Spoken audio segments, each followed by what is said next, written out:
Petrol diesel ధరల పెంపును నిరసిస్తూ భారత కమ్యూనిస్ట్ పార్టీ సిపిఐ ఆధ్వర్యంలో ఈరోజు కడప నగరంలో నిరసన కార్యక్రమాన్ని నిర్వహిస్తూ ఉన్నాం. ఇవాళ అంతర్జాతీయ ముడి చమురుల ధర ఒక బ్యారెల్ ధర $100 పైబడి పెరిగిందన్నటువంటి కారణంతో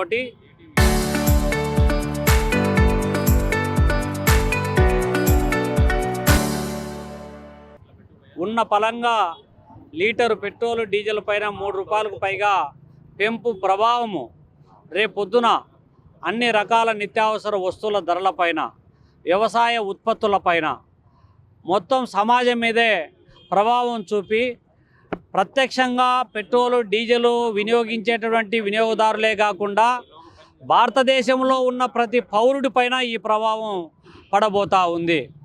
దీన్ని మేము తీవ్రంగా ఖండిస్తూ ఉన్నాం, వ్యతిరేకిస్తూ ఉన్నాం. అంతర్జాతీయ ముడి చమురు ధరలను నియంత్రించడానికి, వాటి ప్రభావము ప్రత్యక్షంగా ప్రజల మీద పడకుండా ఉండడం కోసం ధరల స్థిరీకరణ నిధి ఏర్పాటు చేయాలని చెప్పి భారత కమ్యూనిస్ట్ పార్టీ పదే కోరుతూ ఉంది. కానీ ఇవేవి కూడా పాలక ప్రభుత్వానికి పట్టే పరిస్థితి ఇవాళ లేదు. దేశంలో ముడి చమురు ధరల ప్రభావము ఇవాళ ప్రతి రోజు కూడా 1000 కోట్ల రూపాయల అదనపు భారం పడతా ఉంది. దీన్ని ప్రభుత్వం భరించలేని స్థితికి నెట్టివేయబడింది. కాబట్టి అనివార్యంగా ఇవాళ ప్రజలపైన మోపుతున్నామని చెప్పి ప్రభుత్వం కప్పిపుచ్చుకోవడానికి ప్రయత్నం చేస్తూ ఉంది. ఇవాళ దిగుమతుల ప్రభావము భారతదేశం యొక్క ఆర్థిక వ్యవస్థ పైన పడుతుంది. కాబట్టి దిగుమతి అవుతున్నటువంటి బంగారం నుంచి మొదలు పెడితే పెట్రోలు, డీజిల్, గ్యాస్ అన్నీ కూడా వాడకుండా నియంత్రించుకోవాలా, అదుపులో పెట్టుకోవాలని చెప్పి ఆంక్షలు విధించేటటువంటి దౌర్భాగ్య స్థితి కొనసాగుతూ ఉంది. దీనికి ప్రధానమైనటువంటి కారణం ఇరాను యుద్ధ ప్రభావము.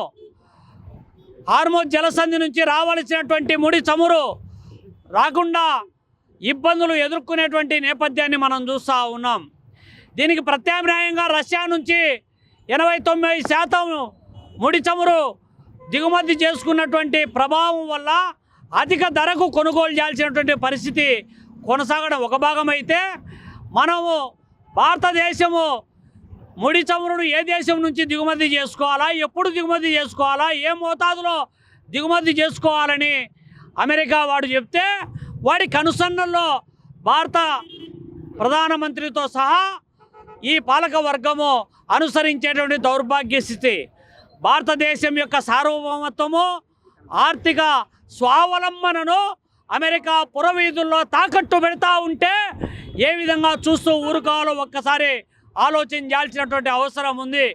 చాలామంది చెప్తూ ఉంటారు, పనిని చేయనటువంటి వాళ్ళు, పనిని గౌరవించినటువంటి వాళ్ళు, పని బాట లేని పనికిమాల విధవలు, బొజ్జలు వేసుకొని నిక్కర్లు వేసుకొని ఊతకర్ర ఊదుకుంటూ తిరిగేటటువంటి వాళ్ళందరూ చెప్తా ఉన్నారు, యుద్ధం చేయండి, గలాట పడండి, పొరుగు దేశాలలో యుద్ధం జరుగుతూ ఉంటే మేము ఆనందిస్తామని పైశాచిక ఆనందం పొందే శ్రమకు వ్యతిరేకమైనటువంటి వర్గం ఎవరైతే ఉన్నారో వాళ్ళు చెప్తూ ఉంటారు.